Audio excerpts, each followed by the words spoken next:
V Slovenski demokratski mladini z razočaranjem opažamo, da je Radiotelevizija Slovenija le še eden izmed podsistemov družbe, ki služi tranzicijski levici, ki z spretnim kadriranjem ideološko ustreznih novinarjev ustvarja ustanovo, ki mnogokrat poroča v nasprotno od temeljev slovenske ustave, od temeljev členov slovenske ustave.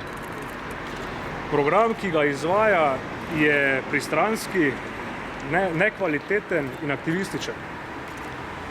V Slovensko demokratsko mladino vodi načelo svobode.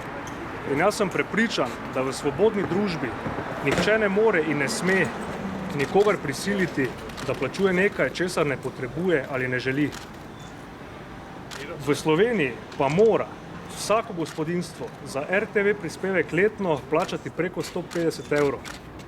Za grobo primerjavo, Slovaška z 5,5 milijona prebivalcev ima na svoji javni televiziji zaposlenih nekaj čez 300 ljudi.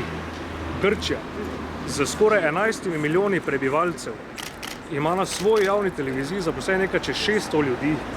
V Sloveniji je pa na javni televiziji zaposlenih več kot 2000 ljudi.